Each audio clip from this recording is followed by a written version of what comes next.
대한민국 최고의 로펌 율림의 신입 변호사 면접장. 다음 지원자들이요? 지원자들이 하나둘 호명되기 시작한 한편 강효민 지원자? 한 지원자가 보이지 않는데 첫 면접부터 지각을 해버린 지원자 효민. 뭐예요? 지원자 강효민입니다.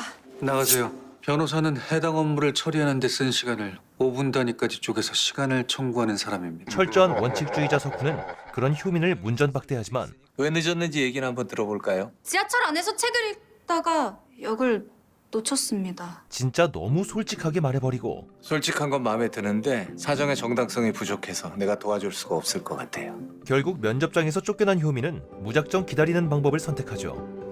잠시 후 대표님, 아까 그 지각한 친구, 그 친구 누군지 아시죠? 누구더라? 12회 그 전국 로스쿨 모의법정에서 우승했던 그 친구예요.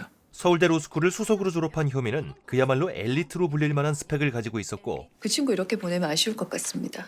밖에 있으면 들어오라고 할까요? 네, 뭐가 됐든 전 이미 정했습니다. 그렇게 마지막 기회가 찾아오는데 그럼 공통된 질문 한번 드려볼게요. 한 남자가 횡단보도를 건너는데 차 사고를 당합니다. 그 충격으로 남자의 한쪽 팔이 도로에 떨어져 나갑니다. 그때 갑자기 지나가던 행인이 팔을 들고 도망을 칩니다. 남자는 자신의 팔을 돌려받으려 반환 청구를 하죠. 과연 법원은 어떤 판결을 내렸을까요? 지원자들의 생각은 당연히 원고의 승소입니다. 그 팔의 주인은 원고이니까요. 피고가 점유를 침탈하였으므로 원고는 반환 청구가 가능합니다. 모두가 같은 답변을 내놓는 한편 반환 청구가 기각될 수도 있습니다. 왜 그렇게 생각하죠? 팔의 소유권이 원고에게 있는지 불확실하기 때문입니다. 원고의 것이 아니라면 누구의 것이라는 거죠? 일반 상식 아닌가요? 일반 상식과 법적 논리는 다르다고 생각합니다. 계속해보세요. 신체의 일부를 소유권의 대상으로 인정한다면 그런 신체의 일부를 임의로 처분하거나 매매할 권리도 있어야 합니다. 즉, 법적으로 자살할 권리도 장기를 매매할 권리도 인정돼야 하죠. 하지만 법은 신체의 일부나 생명에 대해 이런 권리를 인정하지 않습니다. 도덕적 상식을 배제하고 철저하게 법리적으로만 접근하는 효민의 냉철함. 그럼 다음 질문 드리겠습니다. 김모 씨가 운행하는 기차에 100명의 승객이 타고 있습니다. 앞에 놓인 거대한 바위로 인해 기차가 곧 충돌하려고 합니다. 김모 씨는 변환기의 스위치를 내려 기차의 방향을 오른쪽으로 바꾸려고 하는데 기술자가 한 명 서 있습니다. 다수 또는 소수를 희생시켜야 하는 상황. 트롤리 딜레마 질문이었죠. 김모 씨는 결국 스위치를 내려 100명을 살립니다. 하지만 철로에 있던 기술자는 기차에 치여 죽습니다. 그렇다면 김모 씨의 행위는 살인죄로 성립이 될까요? 살인죄로 성립되지 않습니다. 저도 그렇게 생각합니다. 이번에도 효민은 혼자 죄가 성립한다고 답하고 범죄의 구성 요건이 충족되었기 때문입니다. 스위치를 내리는 행위가 있었고 김모 씨는 기술자가 죽을 걸 알고도 그 행위를 했기 때문에 살인죄가 성립됩니다. 100명의 생명을 살렸는데도 살인죄로 처벌을 받아야 한다고요? 그게 정입니까? 처벌을 받아야 한다고 하진 않았습니다. 질문은 살인죄가 성립하냐는 거였고 범죄의 구성 요건이 충족되었기 때문에 살인죄가 성립한다는 게 제 답변입니다. 도덕적 잣대와 법적 잣대는 결코 동일할 수 없다는 법조인에겐 그게 늘 숙제죠. 핵심을 찌르는 역대급 답변으로 강한 인상을 남기며 합격하게 되고 신입 변호사들 앞으로 나와주세요. 율림 충성! 신입들의 자기소개가 이어지는 한편 제 취미가 랩이라서 떨려? 설마 올해도 일지망이 빵명은 아니겠지? 윤석훈 변호사님은 뭐래? 여전히 올라오면 온다지.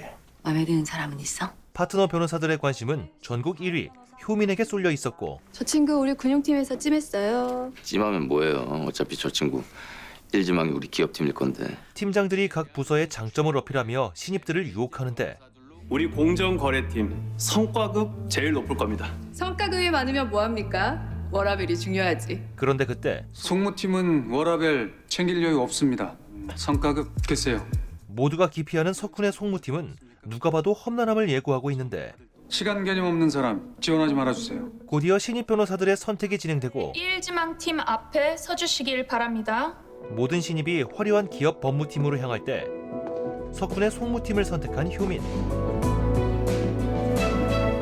얼마 뒤 내일 그냥 주총 가서 에어컨 바람 시원하게 맞으면서 앉아있다 오면 돼. 개꿀 업무를 맡게 된 반면 석훈의 잡돌이가 이어지고 법리에 맞춰서 논리 정연하게 잘 썼는데 오타 3개나 났어요. 의뢰인한테는 소송 하나가 일생 일대의 사건이에요. 성의 없는 서민이 제일 최악입니다. 죄송합니다가 무슨 만능 언어인 줄 아는데 내가 제일 싫어하는 무책임한 말입니다. 영미계에선 변호사 이름 뒤에 SQ를 붙입니다. 변호사를 존중하는 의미의 존칭이죠. 그렇게들 불리고 싶으면 걸맞게들 합시다. 효민은 냉정한 완벽주의자인 줄 알았던 석훈이 확고한 신념을 가진 변호사라는 것을 느끼게 되고 첫 업무에 진심을 다하는데요. 다음은 2024년 영업보고 드리도록 하겠습니다. 밤새 자료를 분석한 효민은 발표 중 이상한 점을 발견하고 저기요. 7년 전부터 온평 지역에만 매출이 급격하게 떨어졌더라고요. 왜 그런 건가요? 그건 변호사님이 질문하실 사항이 아닌 것 같네요. 전 그럼 이만. 당사조차 이 점에 대해 의심이 없는 상황. 네, 선배님. 사무실 복귀 좀 늦을 것 같습니다. 자세한 건 조사 다 끝나고 말씀드릴게요. 효민은 사무실에 복귀하는 대신 무작정 온평 지역으로 향하고 사장님, 응? 여기 24시간이죠? 그럼 30년 내내 그랬어요? 그러지. 매출이 떨어졌다면 절대 유지될 수 없는 영업 방식에 효민의 의심은 확신이 됩니다. 너 왜 이제 와? 어디 갔었어? 너 윤석근 변호사한테 빨리 가봐. 아니 나 너 그냥 나랑 같이 가자.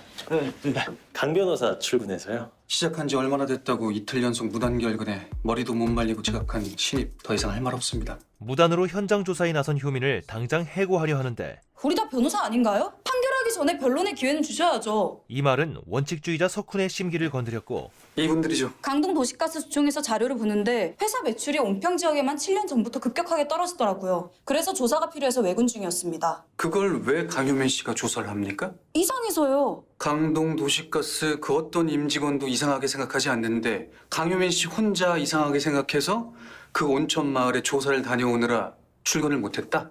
네. 그래서 조사하니까 뭐가 나왔니? 기본 요금 플러스 요금 산출 방식까지 공부한 효민의 결론은 단위 열량은 요점만 말하세요. 사용 열량이 조작된 것 같습니다. 확실해? 네. 바로 가스 절도 행위였고 결국 사건은 재판으로 이어지는데 7년간 절취한 도시가스는 13억 2,327만 원입니다. 타 지역에서도 동일한 방식으로 절취했기 때문에 다른 피해 회사들 것까지 합치면 업주는 사용량이 적게 측정되도록 사제배관을 몰래 설치해뒀고 말도 안 됩니다. 중점적으로 가스를 공급하는 거대한 가스 회사에서 율림 같은 대형 로펌 변호사를 붙여서 우리처럼 힘없고 영세한 소상공인을 몰아붙인다는 게 이게 목욕탕 주인이 자신들을 약자라고 강조하던 그때 하실 말씀 있으세요? 예, 있습니다. 소리는 안 지르셔도 됩니다. 이들의 전형적인 약자 코스프레에 쐐기를 박아버리기로 하는데 피해자인 강동 도시가스는 피고인보다도 더 힘든 환경 속에서 업무하는 소시민들의 집합체입니다. 한 여름에도 한 겨울에도 집집마다 검침하러 돌아다니는 검침원들, 열기 가득한 보일러실에서 업무하는 엔지니어들, 가스회사가 손해본 금액은 그야말로 영세한 소상공인들의 주머니에서 부담되었습니다. 그렇게 첫 업무를 마친 효민은 연락드릴게요. 네. 감사합니다, 변호사님. 석훈에게 강한 인상을 남기며 안녕하세요, 변호사님. 아시아 도시가스에서 나왔습니다. 저는 송주 도시가스인데 저희도 대리 부탁드립니다. 진짜 변호사로 인정받게 되죠. 얼마 뒤 1985년에 세계 최초로 미성숙 난자를 통한 시험관 아기 출산에 성공을 했고요. 유명한 난임 클리닉 호선병원에 큰 소동이 일어나는데 장비면 뭐면 세계 최고라며. 분노에 가득 찬 남자 기범은 병원 기물을 파손하며 난동을 부리고 여기 보시는 파손된 의료기기 포함 호선병원에서 청구한 기물파손 배상금은 4억 2,300만 원입니다. 4억 원의 배상금까지 물어야 하는 그야말로 최악의 상황. 그나저나 의뢰인은 왜 난동 피운 거래요? 그 시각 기범은 늦은 밤 병원에 무단 침입을 감행했고 경비원에게 붙잡히며 현행범으로 긴급 체포당하게 되는데 내가 싹 다 밝혀서 전부 깜빡보낼 거야. 알아! 잠시 후 들어가세요. 변호사라면 아주 지긋지긋하니까. 사장님 지금 굉장히 심각한 범죄 행위를 저지르셨어요. 기물파손, 업무방해, 특수손괴, 호선병원 경비원들에 대한 상해까지 곧 구속영장이 청구될 겁니다. 호선병원 변호사들에게 시달릴 만큼 시달린 기범은 이들에게도 적대적인 반응을 보이고 그런 기범에게 사람이 법 공부를 하면 뇌에 지진이 나요. 그 후론 모든 사안을 법조인의 마인드로밖에 못 봐요. 법을 알았으니 틀이 만들어지고 그 이상을 못 보게 되는 거죠. 도구마에 갇힌 난쟁이들처럼. 선생님이 이제까지 만난 변호사들 얘기 모두 맞습니다. 선생님은 이길 수 없어요. 들어보지 않고 어떻게 알아요? 아니라면 그 변호사들이 수임을 했겠죠. 선생님 혼자 정의 실현하겠다고 야간에 병원에 들어가 경비원들과 몸싸움을 벌이지도 않았을 거고요. 확실한 건 저는 링 안에서만 싸우지 않는다는 겁니다. 링 안에서 불리하면 링 밖으로 끌고 와서 한판 붙어봐야죠. 그렇게 석훈은 자신만의 방식으로 외부 전략을 동원해 상황을 뒤집겠다 자신하고 어디부터 말씀드리면 돼요? 이러신 이유부터 들어볼까요? 드디어 밝혀지는 기범의 사연. 그 호선병원에 제 정자를 맡겨놨는데 그 귀한 걸 병원 실수로 멸실했어요, 그놈들이. 호선병원에 보관 중이던 정자가 관리 소홀로 폐기되었고 이거 병원도 배상 책임 있는 거 아닌가요? 제가 오히려 이 병원한테 돈을 받아야 한다고요. 그 의료기기보다 제 정자의 가치가 훨씬 높습니다. 진짜 한 100억은 된다고요. 기범이 이토록 이 문제에 집착하는 이유가 있었는데 저 불임입니다. 고환암에 걸려 수술 받았는데 의사가 수술하면 불임될 수 있다고 미리 경고해줘서 수술 전에 정자를 보관한 건데 임신하려고 보니까 정자가 상한 거군요. 그래놓고 병원에서 제 시술은 무료로 해준다는 말이네. 사실관계부터 따져보죠. 링 밖의 싸움을 선언한 석훈이 새로운 판을 짜는 한편 이런 잡다구리한 일에 변호사님까지 나서주시고 병원 측 변호사들은 가능한 조용히 사건을 넘기고 싶어하고 부담스럽다고 하시네요. 그래서 최대한 빨리 합의하고 마무리 짓는 걸로 하시죠. 네, 그럼요.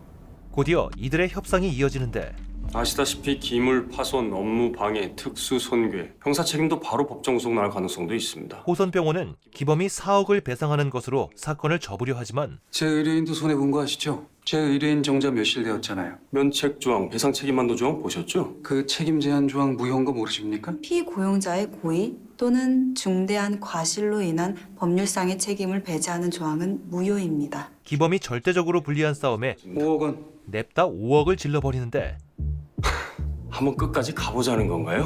법원에서 봅시다. 네, 그러시죠. 그러나 정말 5억 받을 수 있는 건가요? 아니요, 불가능합니다. 신체의 일부이기 때문에 법적인 배상은 불가능에 가까웠고 그럼 어떻게 협상으로 끝을 봐야죠. 법리를 다투기보다 협상력을 키우는 게 관건입니다. 협상력을 높일 수 있는 한 방이 필요한데 아직 뚜껑 열어보지도 않았어요. 협상력 높일 수 있는 방법 찾아오세요. 얼마 뒤 찾았어요. 한방. 박기범 씨 정자 멸실건. 효민이 문제의 한 방을 찾아내며 사건은 법정 싸움으로 이어지고 원고는 피고의 정자를 선원 관리자의 주의 의무에 따라 보관할 의무가 있었습니다. 하지만 원고는 선관주의 의무 위반으로 피고의 정자를 멸실시켰고 이에 따른 손해배상액으로 5억 원을 5억 원이요? 네, 5억 원을 청구합니다. 원고 대리인 어떻습니까? 원고의 부주의로 정자가 멸실된 부분 인정합니다. 일부 책임은 인정하지만 피고의 특수한 상황을 고려해도 위자료 많아야 1, 2천입니다. 청구 자체도 말이 안 되지만 5억 원이라는 금액도 터무니없고 타당하지 않습니다. 이제 기범 측이 배상금 5억 원에 대한 근거를 제시해야 하는 상황. 당사자 신문을 신청합니다. 전 불임입니다. 1년 전 고환암에 걸렸었습니다. 그땐 병원에선 당장 수술 받아야 한다고 했어요. 당시 의사 말로는 수술하면 완치될 수는 있지만 제가 불임이 될 수도 있다고 했죠. 머리가 하얘지더라고요. 그러니까 그때 당시 제 약혼자가 아이를 너무 간절히 정말 절실히 원했거든요. 석훈 측이 유일성에 대한 입증을 마친 그때 화상 흉터를 가진 한 여자가 법정에 나타나고 저기 지금 법정에 들어선 저 사람이 제 아내입니다. 너무 예쁘고 소중한 제 사람, 제 아내입니다. 그렇게 기범이 그토록 정자에 집착하게 된 이유가 밝혀지는데 나랑 결혼해 줄래? 결혼을 앞두고 행복을 꿈꾸던 이들에게 급작스럽게 닥쳐온 불행. 그때 당시 제 약혼녀였던 아내는 얼굴과 전신에 심한 화상을 입고 많이 힘들어했어요. 자신의 모습이 괴물 같아 견딜 수 없다며 저랑 헤어지겠다 하고는 꼭꼭 숨어버렸습니다. 사건의 후폭풍으로 약혼녀는 세상과 담을 쌓고 그치만 전 저 사람을 놓을 수 없었어요. 그냥 가. 제 눈엔 여전히 제가 알던 부탁할게. 제가 사랑하는 사람이었으니까요. 기범은 그런 그녀를 끝까지 사랑으로 붙잡았고 지금도 앞으로도 사람들은 널 쳐다볼 거야. 네 옆에 있는 나도. 그리곤 보겠지. 내가 널 어떤 눈빛으로 바라보는지 부러워할 거야. 자신들이 한 번도 누리지 못한 그런 사랑 받고 있는 널. 그러니까 이제 고개 당당히 들고 나봐. 다시 시작해보자. 그런 아내가 점점 나아지기 시작했어요. 아마도 서연이 제 아내 여동생의 딸이 태어나고부터인 것 같아요. 여동생을 꼭 닮은 서연이를 보며 자신도 화상 입기 전 자신의 모습과 꼭 닮은 아이를 낳을 수 있다는 그 기대감으로 두 사람에게 아이는 아내가 다시 세상 밖으로 걸어 나올 수 있게 하는 유일한 빛이자 희망이었습니다. 그래서 우리는 호선병원을 찾아갔습니다. 그렇게 찾았던 호선병원에서 정자가 상했죠. 문제의 사건이 일어난 것이었고 그러니까 다시 시술을 해드린다잖아요. 게다가 의료진의 태도는 싸가지 그 자체였는데 이거 봐요. 죄송합니다. 다들 이게 쑥덕거리더군요. 그래도 괴물하는 거 아니야? 그렇게 분노를 참을 수 없었던 기범이 병원에서 난동을 부리게 된 것이었죠. 기범의 발언이 마무리된 그때 저기 한상신문사 황 기자 맞죠? 병원 측은 석훈이 대동한 기자를 보게 되고 아이씨 미치겠네. 채무 불이행으로 인한 손해배상은 통상 손해가 원칙이지만 석훈이 이 사건을 통상 손해가 아닌 특별 손해로 몰아붙이기 시작하고 이 사건에서 피고는 마지막 정자가 될 수 있는 사정을 여러 차례 사전 고지하였습니다. 부모가 될 유일한 기회를 앗아간 손해, 그 손해의 가격을 측정해야 한다면 얼마가 될까요? 피고가 주장하는 5억 원이 아직도 큰 금액이라고 생각하십니까? 그렇게 법정 내 분위기를 완전히 반전시키는 데 성공하는데 잠시 휴정을 요청하는 바입니다. 변호사님 찾았어요. 한방. 그리고 효민이 찾아낸 강력한 한방은 상대는 여론에 민감합니다. 처음부터 우리가 노렸던 건 법원 판결이 아니에요. 석훈이 병원이 추진 중인 사업으로 인해 여론에 민감하다는 점을 이용하기로 했고 저랑 잠시 얘기 좀 하시죠. 한상신문사 황 기자 그쪽 배인가요? 요즘 여론 분위기 안 좋잖아요. 이 분위기에선 기름 한 방울이면 충분하죠. 초과삼간 태우기? 합의하시죠. 나락을 감지한 병원 측은 소송을 취하하는 것으로 협상하려 하지만 받아들이죠. 단 호선에서 박기범 씨한테 배상금으로 1억 원을 지급해야 되는 조건입니다. 그게 말이 됩니까? 소송은 승패와 상관없이 덜 다치는 쪽이 이기는 겁니다. 그리고 3초 뒤 좋습니다. 받아들이죠. 석훈의 송무팀은 완벽한 승리를 거두게 되죠. 밝은 대낮 어린이 풋살장 앞을 지나는 트럭. 그런데 기사는 졸고 있었고 결국 사달이 나고 말았습니다. 죄송합니다. 아이 엄마는 미친 듯이 울부짖기 시작하고 아이를 하면 쳤는데요. 그런데 아이고, 술 드셨네요? 예? 음주운전 현행범으로 체포하겠습니다. 술 안 마셨는데요? 결국 현행범으로 체포되는데 술 안 마셨다고요. 일단 서로 가시죠. 저 진짜 술 안 마셨어요. 사건이 일어나기 전 아이리시. 나 가봐야 돼. 들어줘. 근데 그 아이리시 커피가 뭐요? 딸내미가 지난번에 이 고급진 데서 사준 커피인데 커피에 그 위스키 넣어서 아주 맛이 기가 막히더라고. 안전의식을 밥 말아먹은 동료 기사 때문이었죠. 그리고 얼마 뒤 이게 참... 선생님, 우리 민국이 괜찮아요? 그게 그 외상이 없어요. 그 타박상도 없고 충돌 흔적이 전혀 없는데 그게 무슨... 척추내 신경회로 일부에 기능적인 장애가 생겼습니다. 외상이나 골절이 전혀 없는데 실제로 마비가 온 기이한 상황이 발생하게 됩니다. 네? 선생님, CCTV를 봤는데 민국이가 차에 치이지 않았대요. 예? 아니 그러니까 차에 치였다는 겁니까? 안 치였다는 겁니까? 안 치였는데 치인 것처럼 다쳐서... 뭐라는 겁니까? 이 변호사 정리 좀 해줘요. 그러니까 원고가 물리적 충돌은 없었음에도 실제 충돌한 것과 동일한 증상의 신체적 손상이 온 것 같다는 의사 소견입니다. 효민과 석훈은 의학 자문을 얻으러 가고 아이가 자신이 차에 치였다고 착각을 일으킨 것 같은데요. 노시보 효과가 작용했을 가능성이 커요. 노시보 효과라는 낯선 단어를 접하게 됩니다. 보통 플라시보 효과라고 하면 가짜 약을 먹고도 병이 나아지는 걸 떠올리시잖아요. 심리적 두려움이나 믿음이 실제로 신체에 부정적인 영향을 미치는 현상이었죠. 1950년에 리스본에서 영국으로 포도주를 운반하는 운반선에서 일어난 사건인데요. 포도주를 다 내리고 리스본으로 돌아가는 길이었어요. 그런데 그중 한 선원이 포도주 운반선 냉동창고에 갇히는 사건이 발생했고 그 선원은 그 안에서 얼어 죽었어요. 그럴 수 있죠. 그런데 놀라운 사실은 그 냉동 창고엔 더 이상 와인이 없어서 스위치를 꺼둔 상태라 그 안의 온도는 18도였어요. 난 냉동 창고에 갇혔고 난 이제 얼어 죽는다. 이런 생각이 그를 죽게 만든 거죠. 애가 어디서 훅 뛰어나오니까 효민은 사고 목격자들의 수상스러운 증언을 듣게 되고 아주 애기 엄마가 혼비백산에서는 소리 지르고 애 엄마 반응만 보고는 애기가 차에 치여 죽었구나 그렇게 생각했지. 그래요? 노시보 효과. 나 말로만 들어도 진짜 이런 일이 있구나. 사고 당시 CCTV를 분석하던 효민은 결정적인 장면을 포착하게 되는데 민국이 엄마는 민국이가 차에 치인 줄 알고 그런 히스테리컬한 반응을 보인 거고 엄마가 소리를 지르며 뛰어오는 모습을 민국이 똑똑히 보고 있었던 상황. 민국이는 그런 엄마의 반응을 보고 차에 치였다고 착각을 했다. 무엇 때문에 그런 신체적 반응이 나타난 건지는 모르죠. 그게 충돌 위협이었는지. 엄마의 과잉 반응이었는지. 얼마 뒤 당사자들 간의 협상 자리가 주어지지만 김덕호 씨의 음주운전 및 과실로 비접촉 사고가 일어났고 그로 인해 저희 원고가 정신적, 신체적 상해를 입었으므로 그에 대한 손해배상으로 2억을 청구하는 바입니다. 음주운전이 아니에요. 계속 그런 주장을 하시는데 현장에서 음주 측정하고 현행범으로 체포되셨어요. 저는 정말 몰랐습니다. 그걸 말이라고 합니까? 용서해 주십시오. 용서?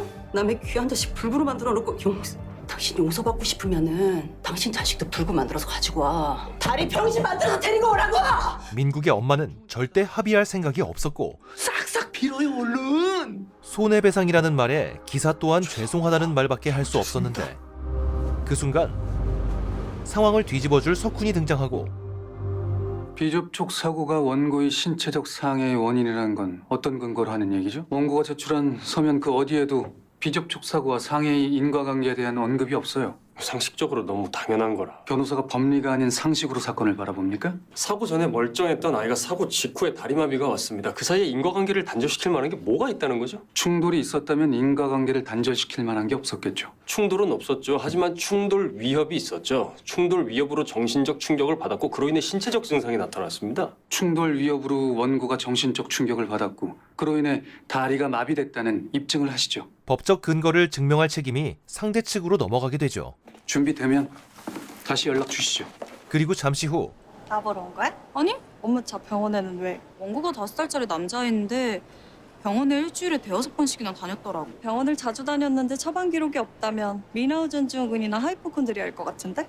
그게 뭔데? 꾀병이 정신질환으로 나타나는 건데 건강에 이상은 없지만 타인의 관심을 받기 위해서 아픈 척하는 거야. 민국이 리나우젠 증후군과 유사한 상태를 보인다는 점을 알아채고 즉 원고가 저렇게 된 이유가 원고의 엄마에게 있다는 말이겠죠. 그 말까지는 아니요. 그 말입니다. 얼마 뒤 열린 재판에서 원고의 정신감정하셨죠? 엄마와의 애착 형성이 강하게 되어 분리불안 장애를 겪고 있습니다. 엄마와 심리적으로 유착된 상태로 보입니다. 심리적 유착이 어떤 의미인가요? 아동이 엄마의 말과 행동에 반하는 독립적인 판단이 불가능한 상태를 말합니다. 이것 보세요! 들어주시죠. 아이 엄마의 숨겨진 양육 방식을 근거로 몰아세우기 시작하고 이상미 씨는 원고가 용달차 앞에 쓰러져 있는 모습을 보고 차에 치였다고 단정지었습니다. 엄마와 유착된 원고는 엄마의 반응을 보고 실제로 자기 자신이 차에 치였다고 믿게 된 건 아닐까요? 네, 그럴 가능성 있습니다. 그렇다면 그 잘못된 믿음이 원고의 현재 의학적 상태를 유발했을 수도 있겠네요. 가능성 있다고 봅니다. 석훈은 민국의 엄마에게 날카로운 질문을 던지는데 좋은 직업인데 왜 그만두셨나요? 육아랑 병행할 수가 없었어요. 친정은 가까이에 있나요? 다 캐나다에 있습니다. 친구들은 자주 보시나요? 아니요. 원고가 태어난 후로 이상미 씨는 직업도 포기하고 가족, 친구와도 단절되고 민국이가 세상의 전부셨겠네요? 무슨 말을 하고 싶은 거죠? 모유 수유는 하셨나요? 이 있습니다. 질문의 요지가 뭐죠? 관련 있습니다. 증인 답변하시죠. 단유는 언제 하셨죠? 그런데 아직 못했습니다. 51개월 된 아이한테 아직도 젖을 물린다. 원고를 유치원에 보낸 적이 있나요? 네. 언제부터 언제까지 보내셨죠? 일주일 정도요. 왜 그렇게 짧게 보냈습니까? 민국이가 적응을 잘 못하기도 하고 저랑 떨어져 있는 걸 극도로 싫어해서. 재판장님, 해당 유치원의 진술을 증거로 제출합니다. 원고는 초기에 엄마와 분리되는 걸 힘들어했지만 곧잘 적응하는 모습을 보여줬습니다. 민국의 증상이 그녀의 이기적인 과잉 보호에서 비롯되었다는 사실을 증명해냅니다. 원고가 독립된 인격체로 성장하는 게 두려웠던 겁니까? 그렇게 되면 내 존재를 부정당하는 것 같아서. 당신 뭘 한다고 또 들어대는 거야? 원고는 증인의 양육 방식으로 인해 정신적으로 이미 취약해 있던 상태였습니다. 정신병이 있었던 거죠. 당신 뭐야? 당신 하고 싶은 말이 도대체 뭔데? 당신이 뭘 한다고? 나는 그냥 우리 민국이 잘 키우려고 내 온 힘을 다해 사랑하고 보호해줬을 뿐이라고.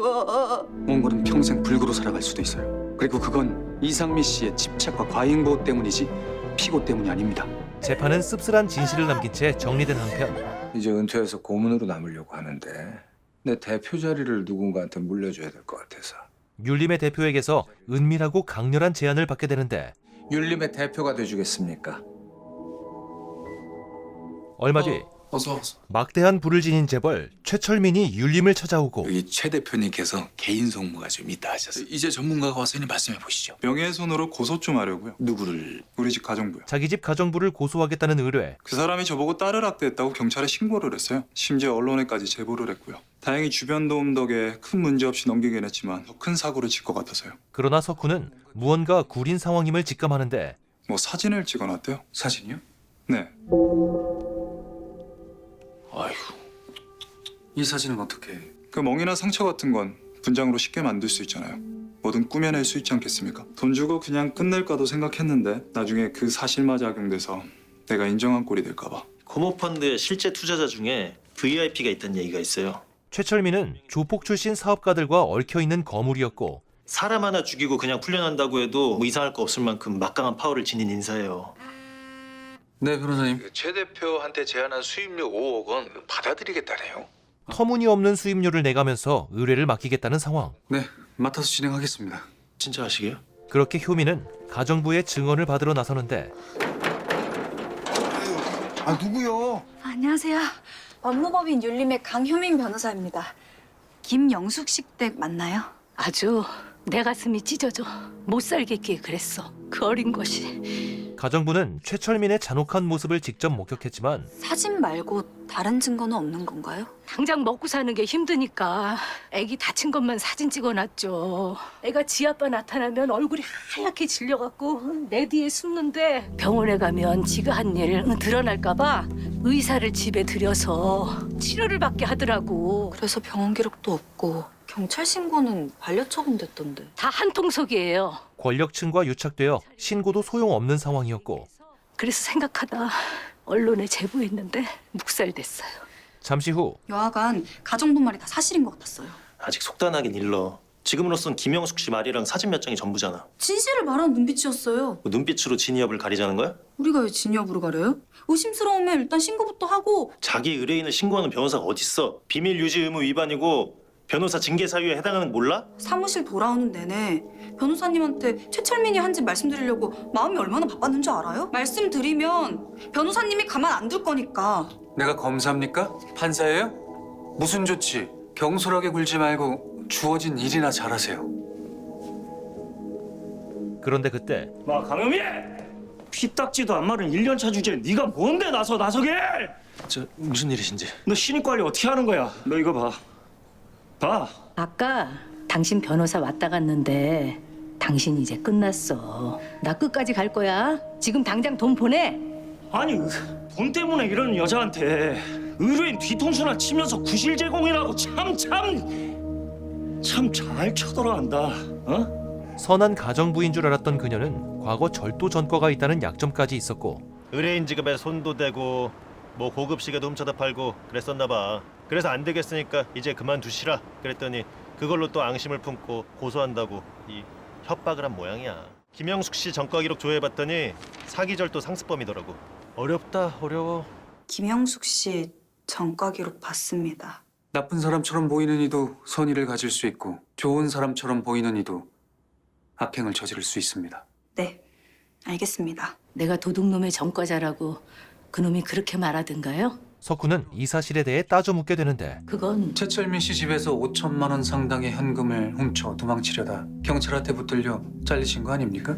그건 함정이었어요. 그냥 애기 데리고 도망쳐야겠다 싶었어요. 근데 가진 돈도 모아둔 돈도 없고 그때 금고가 눈에 들어왔어요. 조금 열려있는 게 보이더라고요. 가정부는 최철민의 잔혹함과 자신의 억울함을 호소하지만 그 후로도 학대 핑계로 협박하면서 돈 요구하셨잖아요. 협박받은 건 나예요. 하루 벌어 하루 먹고 사는 사람한테 한 달치 월급도 안 주고 퇴직금도 안 주고 받아야 할 돈을 요구했을 뿐인데 이 일로 돈 못 주겠다고 내 숨통을 조인 건 저 사람이라고요. 이게 뭐죠? 피고소인 김영숙의 명예훼손 범죄 사실 및 무고 범죄 사실이 담겨 있는 고소장입니다. 명예훼손죄를 범한 자를 7년 이하의 징역 또는 1,500만 원 이하의 벌금에 처하도록 규정한다. 석훈은 공포 분위기를 조성하며 가정부를 압박하기 시작합니다. 진짜 죽여도 모자랄 놈. 공연히 사람을 모욕한 자는 1년 이하의 징역이나 금고 또는 200만 원 이하의 벌금에 처한다. 남편 빚 갚느라 빠듯하신데 벌금의 손해배상까지 더 빠듯해지시겠어요? 원하는 게 뭐예요? 그만 설쳐요. 다시 한번 설치면 그땐 이렇게 안 넘어갑니다. 이게 뭐죠? 서약서입니다. 읽어보시고 지장 찍으시죠. 그렇게 반강제로 침묵각서를 받아내고 이 모습을 본 효민은 석훈을 완전히 인간 쓰레기 취급하게 되는데 저한테는 김영숙 씨 과거 범죄 사실 확대 해석하지 말라고 해놓고선 약한 사람 괴롭히고 힘 있는 사람 뒤봐주려고 합니까? 아무 말씀이라도 해보세요. 무슨 말? 변명이라도 해보시라고요. 내가 왜?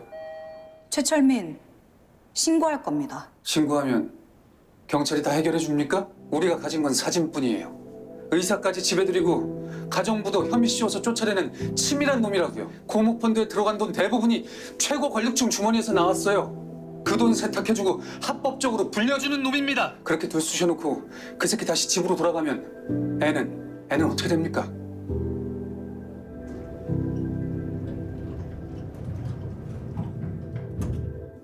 얼마 뒤 내 딸이 나왔을 때 밖에 잠깐 나갔나 봐. 근데 그걸 보고 누가 또 신고를 했는지 경찰이 문 앞에 와 있네. 때려서요? 알면서 뭘 물어요? 지난번에 눈치챈 것 같던데. 알면서도 수임료랑 큰 건 주겠다니까 처리해준 거 아니야? 최철민의 만행은 멈추지 않았고 결국 그를 찾아간 석훈은 분노의 참교육을 시작하는데 너 같은 놈도 부모가 되는데. 그런데 그때 그만. 변호사 새끼가 초돌한다. 저 새끼 진짜 죽여버리세요. 그러나 와 진짜 이 깡패 새끼다. 애를 아주 반 죽여놨네. 자기 손에 피 묻히기 싫어서 나한테 이런 거 아니었어? 사실 며칠 전 최철민이 조폭의 비자금 중 상당액을 횡령하고 있다는 사실을 알아냈고 최철민 그 새끼가 내 뒤에서 야금야금 지능적으로 내 돈에 쳐먹은 거 우리 변호사 양반 아니었으면 평생 모르고 다녔겠지. 이 정보를 최철민의 진짜 주인인 무시무시한 조폭 세력에게 흘려버린 것이었죠. 원하는 게 뭐야? 눈이 정의 실현해 주시죠. 최철민이 헤쳐먹은 돈 다 찾아드리죠. 최철민은 조폭들에게 끌려가 처참하게 응징을 당하게 되고 눈에는 눈, 이에는 이. 최철민이 지급한 수임료는 인영이의 신탁 계좌로 옮겨졌다. 최철민은 외상 후 스트레스와 불안 장애로 병원을 찾았고 양육권은 최철민의 가정폭력에 시달리다 이혼을 선택한 인영이의 엄마에게 넘어갔다. 미래를 위한 파멸적 정의 구현에 성공하게 됩니다. 얼마 뒤 만삭의 임산부가 율림을 찾아오고 석훈의 심상치 않은 표정이 새로운 국면의 등장을 알리는데 오늘 소개해드린 작품은 2025년 공개된 JTBC 드라마 에스콰이어 변호사를 꿈꾸는 변호사들 1화에서 4화까지의 내용을 요약해보았습니다. 정의롭고 당차지만 사회생활에 서툰 신입 변호사 효민이 냉정하게 원칙을 따지지만 실력만큼은 최고인 파트너 변호사 석훈을 통해 완전한 변호사로 성장해 나가는 이야기를 담고 있는데요. 대형 로펌 율림의 송무팀을 배경으로 흔치 않은 다양한 법률 사건들을 흥미롭게 잘 풀어낸 작품입니다. 각 회차별로 다른 에피소드가 진행되며 주인공들에 대한 서사가 조금씩 풀리고 있는데요. 각자의 현실에서 성장하고 변화해 나가는 석훈과 효민의 모습을 꼭 본편으로 만나보시는 것을 추천드립니다. 차가운 판결문 속에서 뜨거운 감정의 조각들을 찾아내는 치열한 변론의 현장. JTBC 드라마 에스콰이어 변호사를 꿈꾸는 변호사들 추천드리면서 더욱더 재미있는 작품으로 돌아오겠습니다. 감사합니다.